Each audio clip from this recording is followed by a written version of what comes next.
I'd been working at the Springfield Costco for just over 2 years. I stocked shelves, moved pallets, cleaned up spills from broken jars of pickles, real glamorous stuff. But it was steady work, paid better than most, and I needed every cent. My mom's lupus meds cost more than our rent, and the hospital bills were a never-ending pile of envelopes I couldn't open without feeling sick. That summer, corporate greenlit an expansion, more storage, more floor space. Supposedly a good thing. They brought in a crew, jackhammers, sawdust, exposed insulation, the works. I'd sneak looks when I could, mostly just to kill time during slow hours. But one day, something shifted. They found a metal door. Wasn't part of the plans, wasn't labeled. No one had ever mentioned it. It was just there, hidden behind drywall like someone had gone out of their way to bury it. The foreman, Derek, scratched his chin when he saw it. Maintenance hatch, maybe? Looks old as hell, just rusted shut. He had them cover it back up. Forget it, he said. Too much hassle. But I didn't forget it. Because that night, when I walked by that section after hours, I heard something. Not rats. Not pipes. A voice. Whispering. I told myself I imagined it. Just stress. Long shifts. Lack of sleep. Caffeine hallucinations. But the next day, the voice came back. And I wasn't the only one who heard it. Jess was the one who finally said it out. Loud. You hear it too, right? She asked while we were refacing the cereal aisle.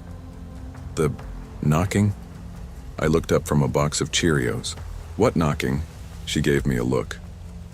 Don't be an asshole. She was the only real friend I had there. We started around the same time, early 20s, trying to figure life out, mostly failing. Jess was tough, sarcastic, smarter than most of the supervisors too, and not someone who got rattled easily. The locked door, she said quietly. It's been knocking and talking. I heard it yesterday when I was putting away inventory. I tried to joke. Maybe someone's trapped in there, haunted forklifts or something. She didn't laugh. Just said, it said my name. I didn't sleep much that night. And the next morning I started noticing it too. Power flickering when I passed the new storage wing. Static in my earbuds when I shelved nearby. Always the same time, around 3 p.m., right before the lunch crowd died down. Then on a Wednesday, we were closing together. Lights low, music off, building settling into that eerie warehouse silence. Knock, knock, knock. Right from behind the sealed wall, clear, deliberate. Jess turned white. You heard that? She said, not a question. I nodded, heart pounding. Yeah. We told Derek the next day. His reaction? Classic manager indifference. Rolled his eyes, muttered something about us watching too many horror movies, and went back to fiddling with his phone. But that night, I stayed late. Pretended I was counting stock. I snuck into the manager's office. That's where I found it. A small key in a manila envelope, labeled Storage B, Do Not Use. Like it was just waiting for someone stupid enough to try. The door was colder than it should have been. I mean, the warehouse is always cool, air circulation, giant fridges, but this was different. The metal practically sucked the heat from my hand. Jess was shaking when I showed her the key. I'm not going down there, she said, but she didn't leave either. We stood in front of that wall for a long time, just staring. Then I moved. The panel aside, just drywall screwed in quick. Behind it, that rusted metal door. Old hinges, industrial looking, and a single keyhole. I slid the key in, click. It turned too easily. The door creaked open, revealing a narrow stairway. Concrete steps, wet with condensation. The air smelled like mold and metal. And something else. Something sour, like meat that had gone bad in the sun. That's when we heard the voice. Faint, but real. Help, me. Jess grabbed my arm. We have to tell someone, police, management, someone. But I stepped down instead. My phone flashlight flickered. 1 bar of signal, no service. I reached the bottom of the stairs. The room was small, maybe the size of a walk-in freezer. Cinder block walls, no light fixtures, just shadows. And in the corner, something hunched, pale, thin, not quite human, skin stretched tight over bones, long arms, head tilted sideways, too far like a broken doll. It blinked, not like we blink. Slower, sideways, then it smiled. I turned. We ran, up the stairs, back through the door, slamming it shut behind us. Jess bolted, didn't say a word. I locked the door, but I knew it wasn't going to be enough. The next morning, the door was gone, covered over, new drywall, seamless. Derek claimed he didn't know anything, said the expansion had hit unexpected, structural issues. When I asked about the door, he stared at me like I was drunk. I told you there's no storage B. Jess quit that day. No warning. Texted me, don't come looking for me. She didn't answer after that. Not once. Not even when I called from a different number. Weird things kept happening. The camera near the back wing glitched every night at 3:17 a.m. Never failed. Just 10 seconds of black screen, then static. Maintenance said it was a wiring issue. Sometimes, I'd be working stock near the walk-in cooler and hear something knock. 3 slow beats. Always from behind the wall. I stopped sleeping. My mom's condition got worse. Her meds started reacting differently, like they weren't working anymore. Her doctors had no explanation. Sometimes diseases accelerate, they said. But deep down I knew. It had followed me out. I tried to tell myself it was all just burnout, hallucinations, stress playing tricks. I even deleted Jess's number so I'd stop staring at my phone all night. But every time I passed that section of the store, I felt it. Like something watching. Like something waiting. I don't work at Costco anymore. I wish I could say I quit. On my own terms. Truth is, I got fired. Too many missed shifts. Too many weird stories. HR said I was scaring the other employees. Derek said I needed a break. Maybe see a therapist. Maybe I should have. But none of that matters now, because I still hear it. Not at the store. At home. 3 knocks, exactly at 3:17 a.m., every night on the back wall of my apartment. No matter where I move, no matter how far I go, I hear whispers in the vents, things about schedules, stocking lists. You were never supposed to leave. I've tried to ignore it. But last week I got a letter, no return address. Just my name, handwritten in red ink. Inside was a note. Access restored. Your shift begins tonight. And taped beside it, the key. The one I thought I threw in the river. It's clean now, like it was never used. But I swear when I hold it, I hear breathing on the other side of my closet door. I haven't opened it yet, but I think I know what's behind it. Costco, storage, B, the thing that never left. And this time, I don't think it's going to wait for me to open the door.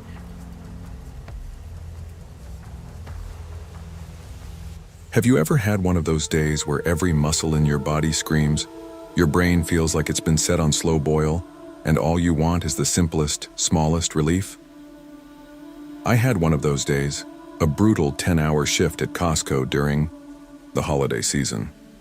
Understaffed, 2 no-shows, and a non-stop crowd of customers with deadlines and patience that wore thinner than the cheap plastic bags we used to pack their groceries. By the time I clocked out, I was done, feet aching, back tight as a coiled spring, and a headache creeping in behind my eyes. I just needed gas and a hot dog. That $1.50 hot dog was my reward for making it through the chaos. I pulled into the Costco gas station and saw the line was 8 cars deep, exhaust mixed with the sharp cold biting at my skin. I was next, inching forward, eyes on the pump, imagining biting into that steaming dog and finally relaxing. Then, out of nowhere, a black Escalade swerved around the line like it owned the place. Tinted windows, polished rims, the kind of vehicle that screams, "I don't wait." It cut in front of me. I tapped the horn. Just a little beep beep. Big mistake. The Escalade's door slammed open and a massive guy stepped out. Black puffer, jacket, shaved head, eyes like stone. He stomped toward me and my pulse kicked up a notch. "You got a problem?" His voice was low and sharp, like a warning. I rolled my window down just a crack. "Yeah, the line starts back there." He leaned in, and his breath fogged the glass. "Move your car." I gripped the wheel tighter. "No." His dark eyes didn't blink. Then his lip curled in a sneer. "You sure about that?" From the Escalade's passenger side, a door cracked open. Another person sat inside, watching. The air went heavy. I felt my throat tighten. This wasn't just a road rage thing anymore. Car behind me honked, but neither of us moved. I wasn't about to back down, but suddenly I was painfully aware of how small and vulnerable I felt. "Hey," a voice cut through the tension. A Costco employee in a red vest jogged up, arms waving like he was trying to defuse a bomb. "What's going on here?" The big guy hesitated, glanced at the employee, then back at me. For a second, I thought he'd throw a punch. Instead, he smirked. "Enjoy your gas, tough guy." Then he got back in the Escalade, revved the engine hard, and peeled out, almost clipping a car next to him. I sat frozen for a moment, heart hammering. The employee came up beside me, Marcus according to his name tag, and asked, "You okay?" I nodded, though my hands were shaking too much to light my cigarette. "That guy's been around before," Marcus said quietly. "Always trouble." I thanked him, but my mind was spinning with what could have happened if Marcus hadn't shown up. What if the other guy in the car had gotten out? What if the guy had been carrying something heavier than words? I told my manager the next day. She listened, sighed, and promised it'd get reported to security. But nothing changed. No extra patrols, no warnings to employees, just that same cold gas station, the same line, the same potential for trouble. Every time I pull up now, I scan the lot. Look for that Escalade. That guy. Anyone who looks like they think rules don't apply to them. I'm no hero. I didn't want to fight. But there's a part of me that's still wound up tight, ready even though I wish I could just forget the whole thing. The exhaustion from work, the cold air, the fear. It's like a cocktail that settles into your bones. Wonder how many people don't get that lucky. How many just take their chances and hope for the best? Since that night, I've learned a few things. You can be tired. You can be beaten down by work, by life, by bills stacking up like the pallets in the Costco warehouse. But some fights aren't worth backing down from, especially when it's about respect.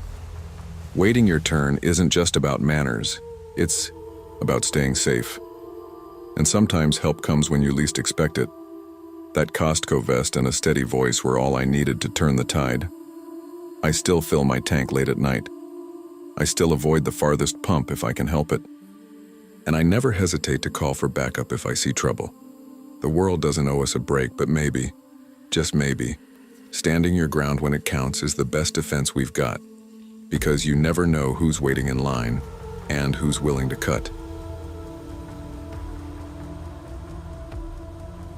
You ever been so tired that reality starts feeling optional? I'm not talking sleepy like, I need a nap. I mean the kind of exhaustion where your brain hums like bad fluorescent lighting and your hands shake no matter how tight you grip the steering wheel. That was me, 1:17 a.m., rolling into Costco warehouse number 4159 like a ghost with a debit card. I just pulled a double shift at St. Mark's. Another 16 hours of non-stop blood, piss, and bad news. Half the ER staff's out with RSV, and the rest of us are running on fumes and vending machine coffee. My rent's 2 weeks late. My car's check engine light is glowing like a red eye in the dash. And my phone? 3%. No charger. The lot was dead empty. No music, no carts clanking, just snow-dusted silence and that big glowing red open 24 hours sign. Funny thing? I've lived in Salt Lake for 4 years and I swear this Costco was never 24-hour, but I told myself it must have changed recently. Or maybe I was just too tired to remember right. The automatic doors creaked open, slow like they didn't want to. No greeter, no samples, no, "Hi, welcome to Costco," just that low industrial hum. Freezers in the distance, my own footsteps echoing, off concrete. The food court was dark except for the ovens. Still glowing orange. There was a tray with a half-eaten hot dog sitting out, steam rising like it had just been abandoned. I said, "Hello," out loud. Nothing. No echo. I pushed a cart forward. Its wheels resisted. The kind of resistance that feels like someone's holding it back. That's when I should have left. But I didn't. I needed dog food and toilet paper and answers. I made it halfway to the pet aisle before I noticed how wrong the air felt. It wasn't just cold. It was still. Heavy. Like breathing. Inside a vacuum-sealed bag. The kind of still that tells your body something's watching even when your eyes haven't caught up. Aisle 37 was the meat section. And the first thing I noticed was the frost. Not just on the inside of the doors. Creeping out, crawling across. The floor tiles. Like the cold was escaping on purpose. And then I saw him. A stock boy in a red vest, standing motionless between a wall of pork loins and ribeye packs. His face was turned toward the glass. Eyes wide, unblinking. I swallowed. "Hey man, you okay?" He didn't answer. I walked closer, cart abandoned behind me. I reached out, just a gentle nudge on the shoulder. He moved, his head rotated 180 degrees, no body turn, just the head, like an owl, but faster. And wrong. Neck tendons snapped like stretched rubber bands. His mouth opened wide, way too wide, and whispered, "You're not on the schedule." The overhead lights flickered, not randomly, in rhythm, like a strobe, syncing with my heartbeat. My cart 10 feet away rolled down the aisle on its own and slammed into a display of bulk cheese. I ran. Didn't think. Didn't check my phone. Just ran. But the layout had changed. Pallets were in different spots. Aisles looping back on themselves. Like the store was rebuilding around me as I moved. Somewhere deep in the store, I heard something drag across tile. Slow and heavy, like something clocking in. And I realized I was now part of the night shift. I was sprinting, full panic, past aisles that twisted like a maze. Displays shifted behind me. Shelves stacked with mismatched items, 80-inch TVs beside rotisserie chickens, diapers next to chainsaws. Something in the layout wasn't staying put. A mannequin in Kirkland jeans turned its head as I passed. I swear its eyes followed me. Another one holding a polo shirt had a barcode scanner melted into its hand. I ducked into what should have been seasonal, but the aisle sign above read 13. The same number I'd seen 3 times already. It never ended. I started hearing sounds, voices crackling through the store speakers. Faint, half static. Cleanup. Aisle 666. I didn't want to see what that meant. There was blood on the ground near the TVs. A handprint sliding downward like someone had tried to crawl up the screen. One of the display TVs sparked to life. Just static at first. Then a blurry security cam angle. I was on it. I was watching myself run. But I wasn't running anymore. I was standing completely still on the screen, staring directly into the camera. A receipt printer beeped near the self-checkout. I turned just in time to see a slip flutter to the floor. It read, "Don't look up. Member number 666. I looked up, above the shelves, wedged between pallets of bulk flour and motor oil. Something clicked. A huge shape shifted its weight. Wood creaked. Plastic wrappers crinkled, and then it dropped down. Slow, deliberate. I ran. My lungs were fire. But behind me I heard wheels turning, a cart, following, and a voice over the PA whispered, "Thank you for choosing Costco. Your shift begins now." The thing that chased me wasn't fast. It didn't have to be. It moved like it belonged. Like the store rearranged itself to help it. The lights dimmed where I ran, brightened where it moved. I don't know how to describe it, only that its body made no sense. It wore a red vest. Its face was smooth white plastic like a blank employee name tag, except scrawled across it in greasy marker. "Hi, I'm..." Its arms ended in price guns, clicking with every step. And its mouth. Its mouth opened vertically, splitting its head in half like a cardboard box being torn open. And when it screamed, it wasn't sound. It was noise. Like a register error, layered with the high-pitched whine of a deer dying. I ducked into the back near the emergency exit, pushed on it, locked. My hands shook as I found the fire alarm lever. I yanked. Silence. Then sirens blared. Alarms spun red light across the warehouse like a crime scene. The monster froze, just for a second, its head twitching like it was buffering. Kicked the emergency door again. This time it gave. Snow blew in. Cold hit me like a fist. I stumbled into the freezing night, slipped on the asphalt, and didn't stop running until I hit the edge of the parking lot, collapsed next to a frozen shopping cart. No one followed. When I turned to look back, the doors were closed, dark, silent, and the open 24 hours sign, gone. Just blank bricks where it had been. The next morning I called the police. They found my wallet and car keys inside near aisle 37, but no footage showed anything unusual. The manager swore the store closed at 8:30 p.m. and had for years. No, night shift. No red-vested stalker. No one named Terry, Mike, or... They showed me the camera footage. It showed me walking in. And then... nothing. Just static until 4 a.m. Then my body walking out, alone. I don't remember that part. My phone was dead when I found it in my car. But when I charged it, dozens of missed notifications, mostly from a Costco app I never downloaded. One said, "Shift complete. Welcome to the team." A week later, my hospital badge at St. Mark's stopped scanning. I got called into HR. "Your status says terminated," the admin whispered. "We didn't do that. They think I faked it. They think I'm unstable. See red vests in crowds now. Hear price scanners in my apartment at 3 a.m. My closet smells like freezers." Then the letter came. Costco envelope. My name, neat and bold. Inside, "Your membership has been updated to executive status." And below that, handwritten in thick black marker, "Welcome to Night Stock, Jordan. See you on your next shift." Sometimes at night, I still hear the PA system whispering my employee number. And I whisper back, because maybe, just maybe, I'm not off the clock yet. That's me.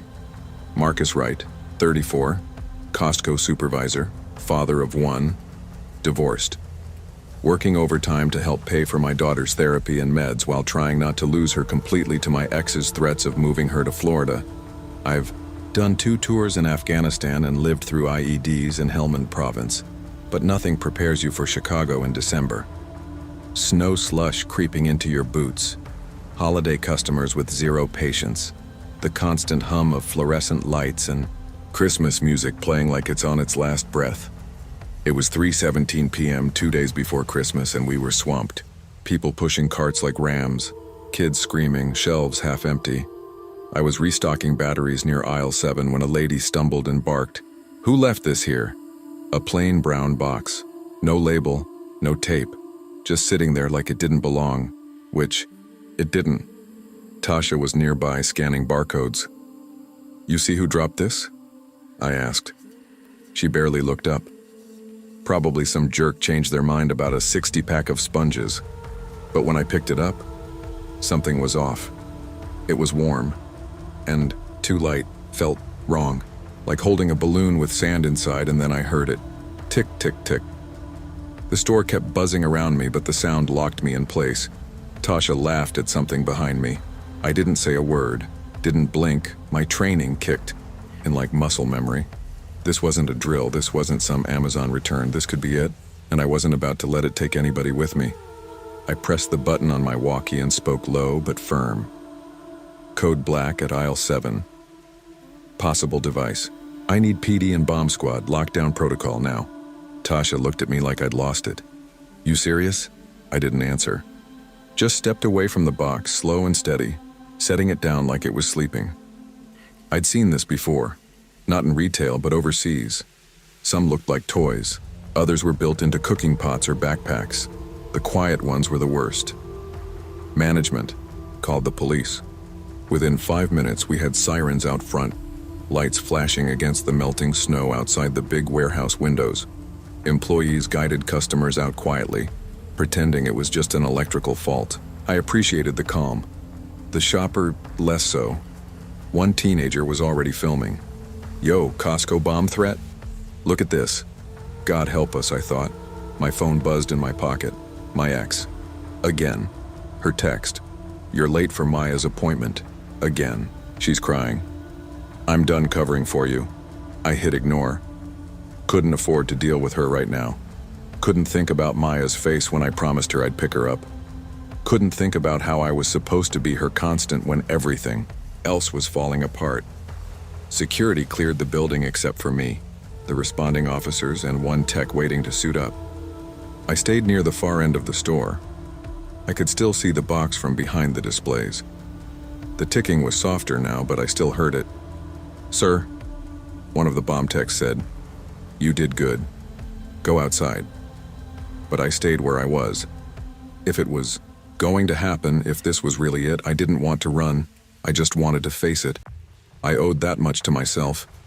Every second felt like a lifetime. The store was quiet now, stripped of its holiday chaos. Just officers moving with purpose and the whir of hazmat suits rustling near the front. I stood by the door, arms crossed tight against my chest, jacket still half unzipped. The cold air from outside was fighting the heat of panic in my gut. Kept looking at the box, brown, harmless looking, still sitting right there under the overhead pantry essentials sign. Aisle 7 had never looked so big. The ticking might have been in my head now. My brain was cycling through worst-case scenarios. Like slideshow images, I could still remember the smell of metal and dust from the IED blast in Kandahar. Still remembered pulling a guy named Carter out from under a flipped MRAP. I didn't want that here. Not now. Not in front of families. Not right before Christmas. My phone buzzed again. It was Maya this time. "Daddy, did you leave me at therapy alone?"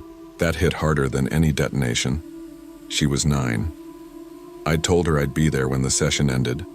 I wanted to be. God knows I did. But now, she was sitting alone, probably thinking I'd forgotten. Maybe crying. And I couldn't even call. Looked up at the box. Hated it. Hated how it stole time I didn't have to lose. Behind me, someone clapped their gloved hands. "We're ready," a bomb tech said. "Let's go." The man walked toward it like he'd done this 100 times. Me? I was shaking like I never had in combat. I whispered a prayer. Not for me, but for Maya.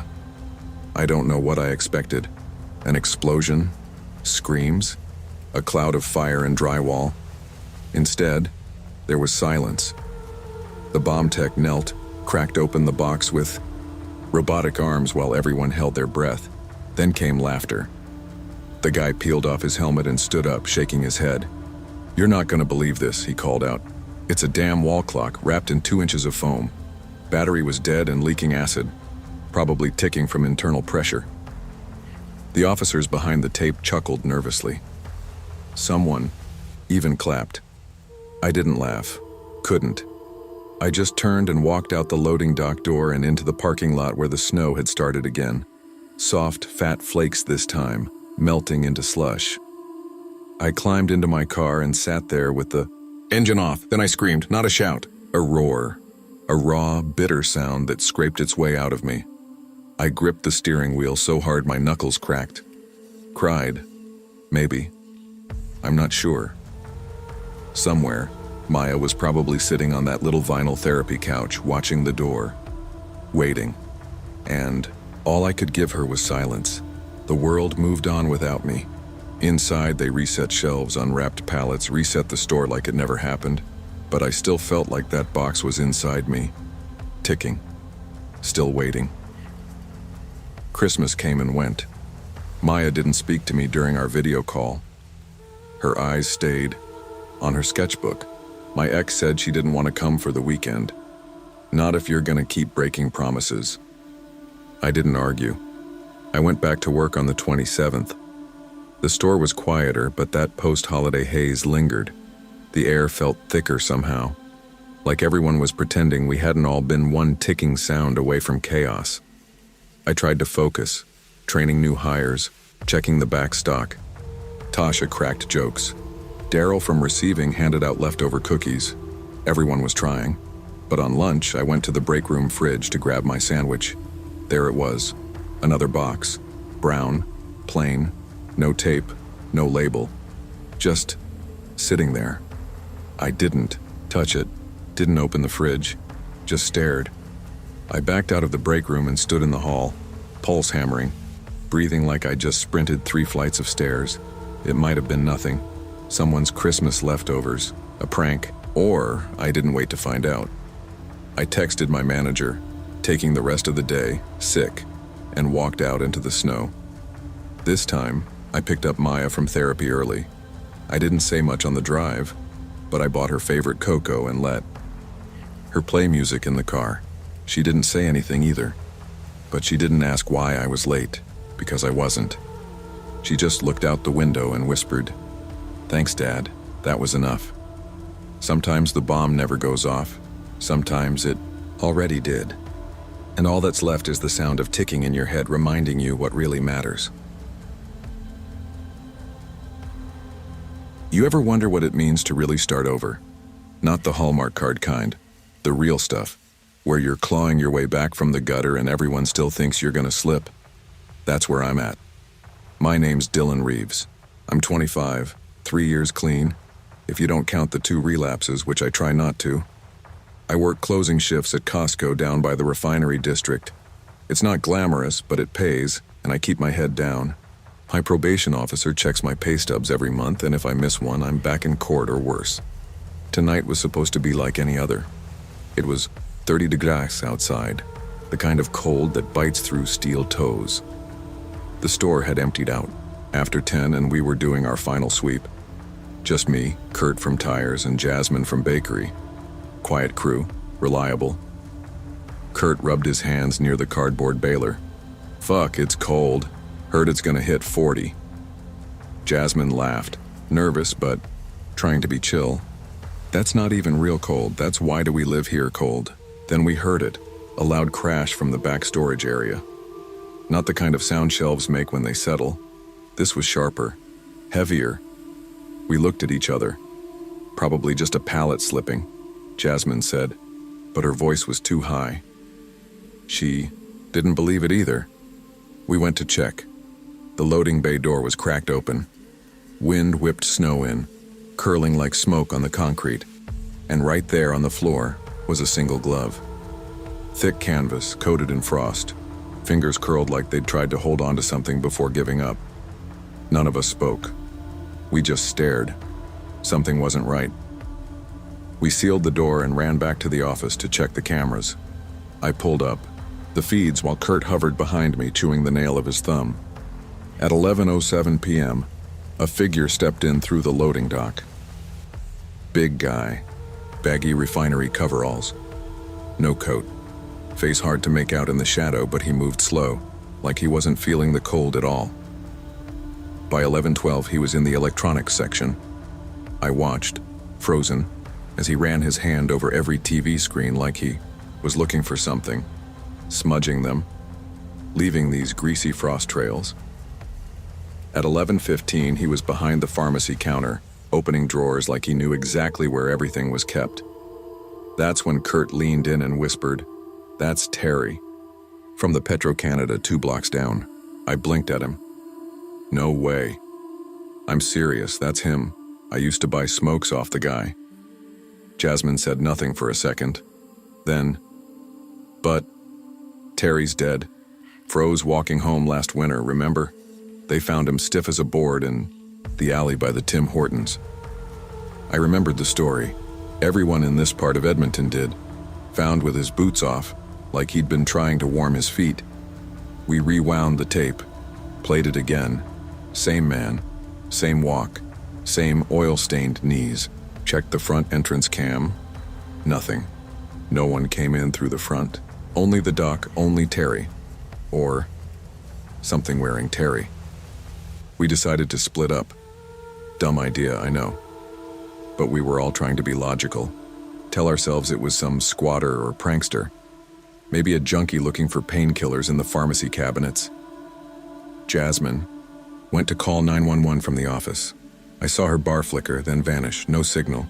She muttered something about the storm interfering. Kurt, tire iron in hand, marched off toward the pharmacy. That left me. I checked the break room. Nothing unusual at first, until I noticed the coffee machine was on, steam rising. No one had used it in hours.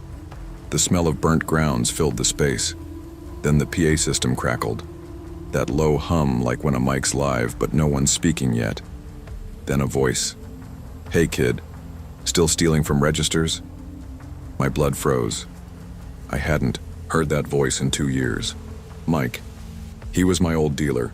A heavy user, mean when he wasn't high. I let him crash at my place once during a rough stretch. He OD'd on my couch. Died right there while I was passed out in the next room. I never told anyone that part, not even the cops. I just said I found him in the morning.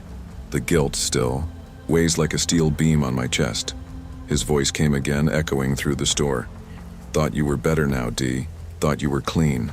I stumbled backward, heart pounding. The lights above me flickered once, then twice. I wasn't hallucinating, or if I was, it was a group hallucination. Something was here, something real, and it knew me. I ran toward the pharmacy, calling out for Kurt. No answer. When I turned the corner near Health and Wellness, I found him, sprawled on the tile near the vitamins, tire iron dropped beside him, eyes wide open but not moving. I knelt. He was breathing, thank God, but cold to the touch, like he'd been lying there for hours. I grabbed the iron, my pulse slamming in my ears. The lights above buzzed, flickered, and then I heard Jasmine banging. From the inside of the walk-in freezer, I ran back through bakery, yanked open the lock, and she nearly fell into my arms, shaking. "I saw someone," she whispered. "Not someone. I don't know what it was." It smiled and closed the door. I didn't have time to answer. The store. Speakers crackled again. Footsteps echoed across the floor. I turned toward the front lanes and saw him. Mike. But not the Mike I remembered. His face was pale, eyes sunken. He wore Terry's refinery coveralls, ripped at the seams, soaked with slush. His skin was blue around the lips, frost-bitten fingers black and cracked. He grinned like he just told a joke no one else heard. "Missed. You D." I couldn't move. He took a step forward. Still hiding behind other people? Still letting him take the fall? I slammed the fire alarm. Red lights spun. Sirens wailed. The emergency doors kicked open. Mike didn't flinch. He just laughed, then vanished in the blink of an eye. By the time the cops arrived, Kurt had woken up but couldn't remember much. Just said, "I saw my grandpa. He died in 2012. He kept mumbling about a coat rack that wasn't there." Jasmine left in tears. She quit the next morning, moved back to Winnipeg. They pulled the camera footage, but it was corrupted, glitching from 11:05 to 11:25 p.m., just static and darkness. Like those 20 minutes never happened. Then came the final blow. The store manager called me into the office, said they found oxy in my locker, a full bottle, prescription label scratched off. I hadn't touched anything in months, but my record didn't buy me benefit of the doubt. Didn't matter that I passed every drug test for the last year. Didn't matter I had nothing to gain. I was fired. My probation officer told me it wasn't looking good. I knew I didn't put the pills there, but I knew someone who could have. Someone who liked watching me fall. I stood outside the Costco front doors with my last paycheck in hand. The wind howled. I saw my reflection in the glass, faint, fractured, and behind me, another, face Mike, smiling, fogging the glass. But when I turned, no one was there. Just my footprints in the snow, and his, side by side. You ever work so late the world starts to feel unreal? Like the hum of the ceiling lights could lull you into sleep right there on the floor?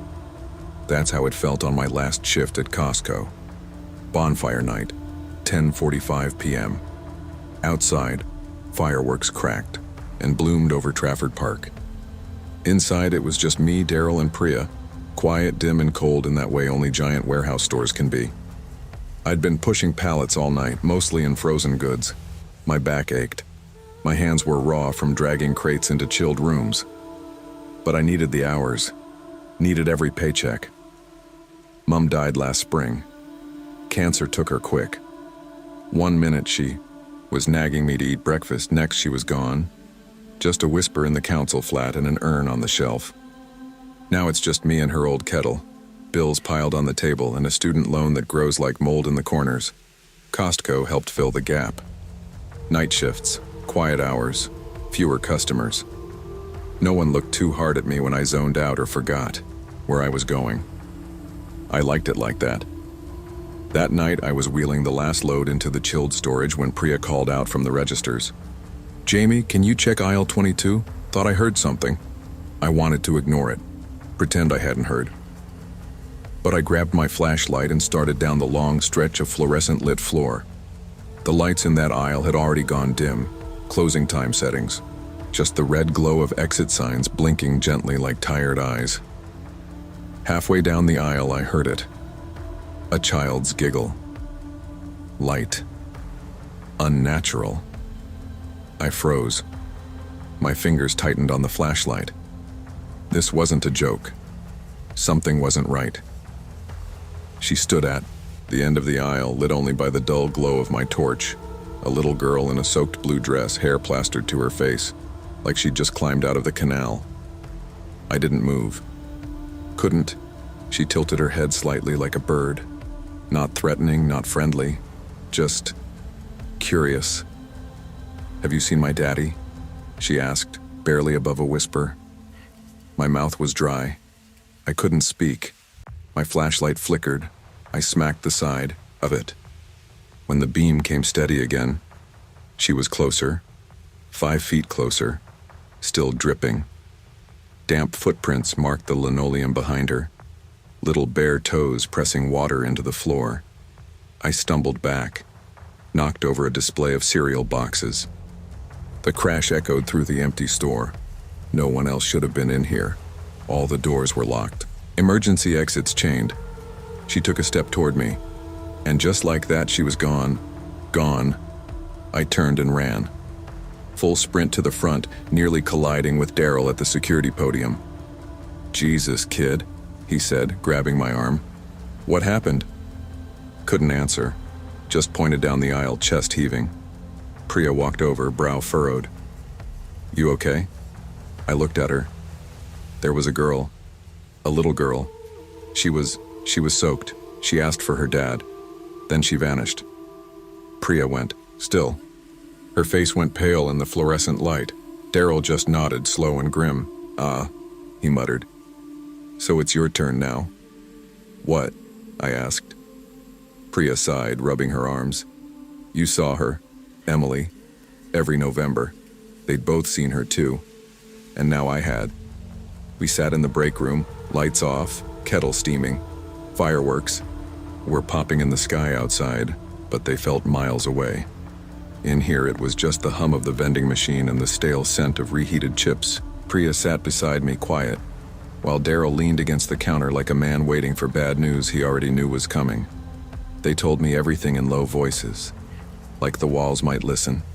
The land where this Costco sits, it used to back onto the Manchester Ship Canal. November 1987, a girl named Emily Carter, 8 years old, was found drowned there. Back when it was just abandoned warehouses and rusted cranes, police said she slipped, fell in while playing. But that wasn't the truth. Her dad had done it. "No charges," Daryl muttered. "No proof." But everybody knew. When Costco started, construction in '99, weird things happened. Tools vanished, cold spots in sealed rooms. Workers whispered about a girl's voice calling out at night, and always in November.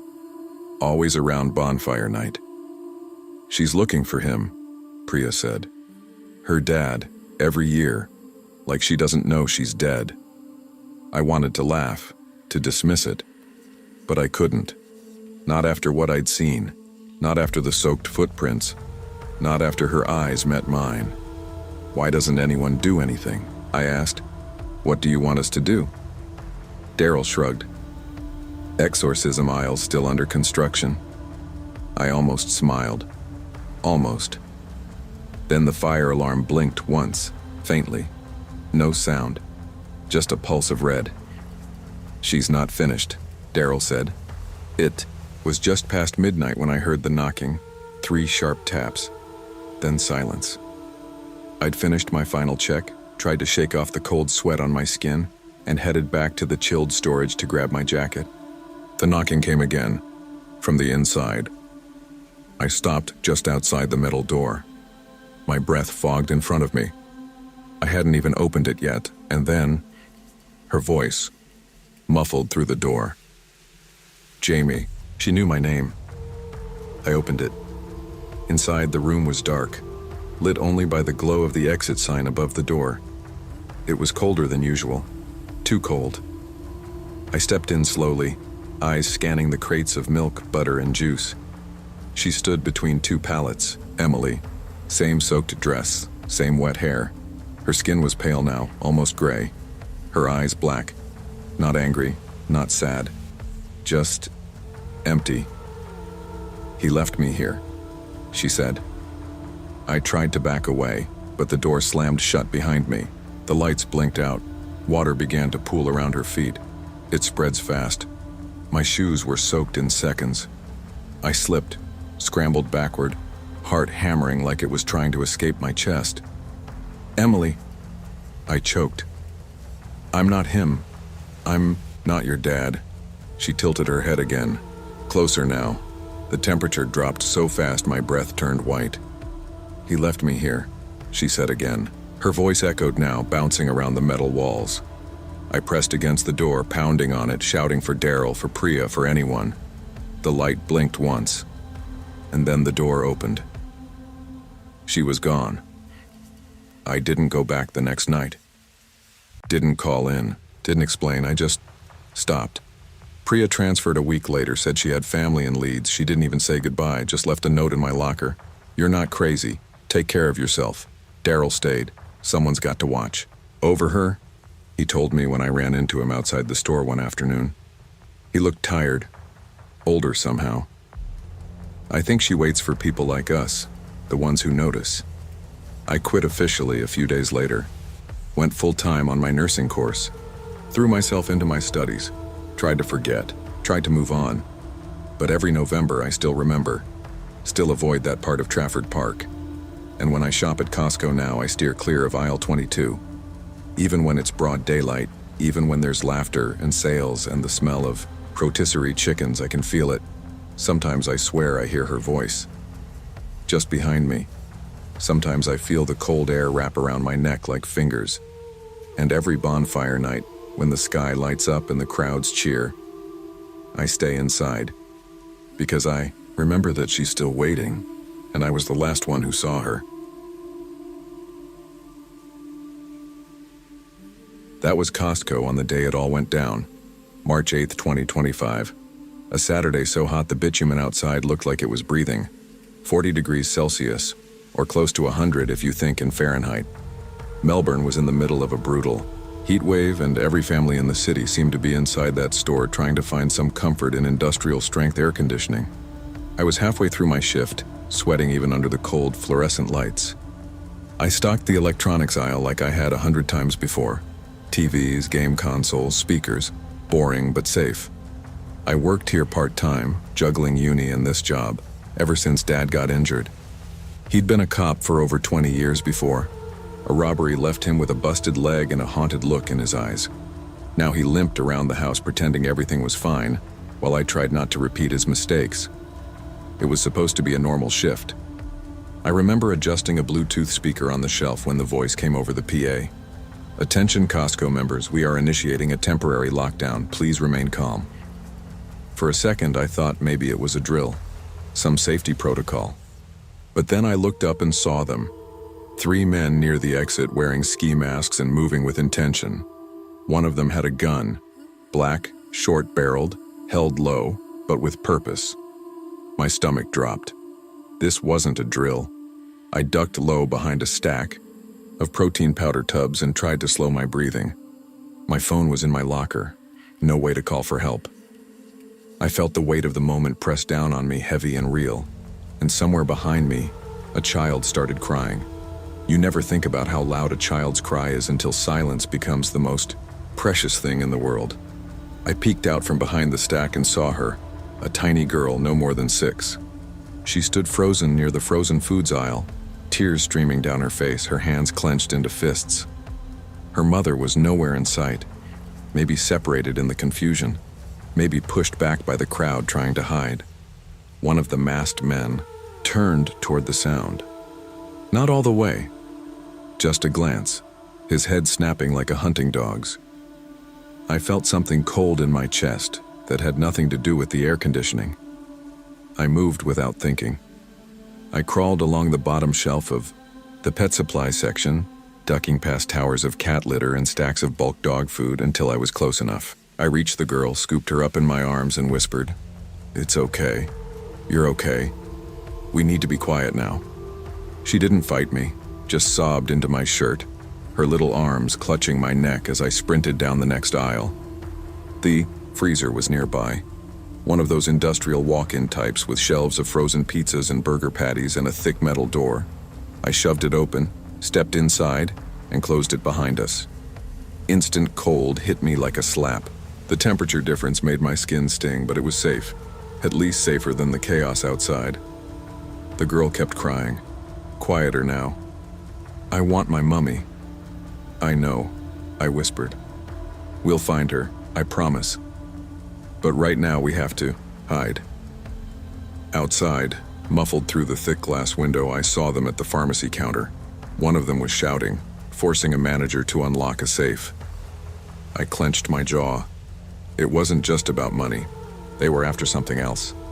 I could only see part of the store from the freezer's little window, but it was enough.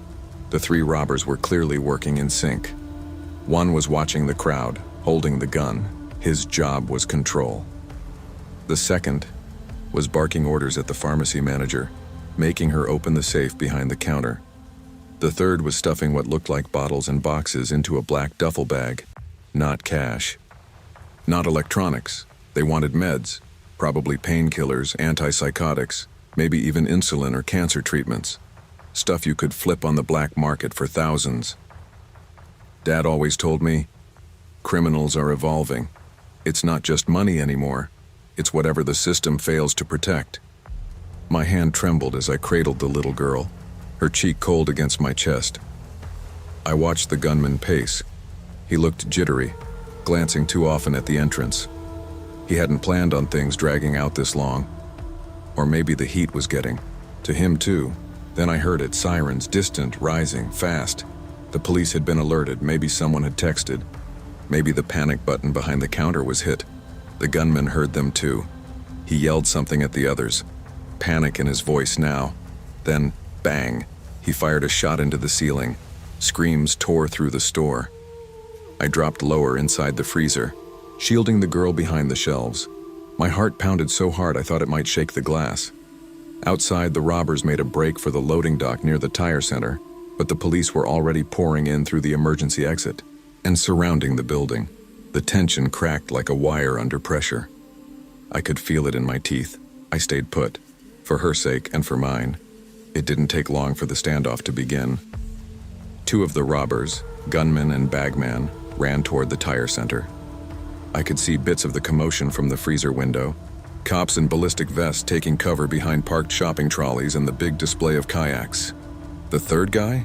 The one who'd been forcing open the pharmacy safe. He disappeared. 1 second he was in frame, the next, gone. Slipped out a side exit maybe. That unsettled me more than anything. Because criminals like that, when they vanish, they don't stop running. They blend in, change clothes, hide in plain sight. I held the girl tighter as a booming voice echoed through the store. "This is the Victoria Police. Drop your weapon and come out with your hands up." More shouting. Another loud bang. A warning shot, I hoped. Then, quiet. Minutes.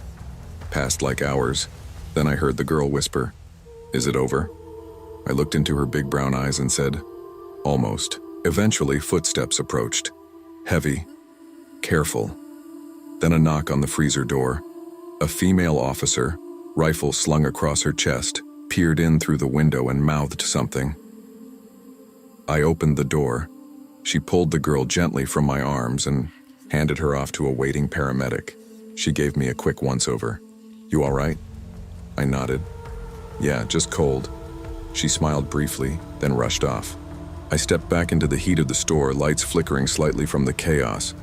People were emerging from their hiding spots, crying, shouting, reuniting. No one was dead. That was a miracle. But something inside me had shifted. The news vans showed up before the last sirens faded.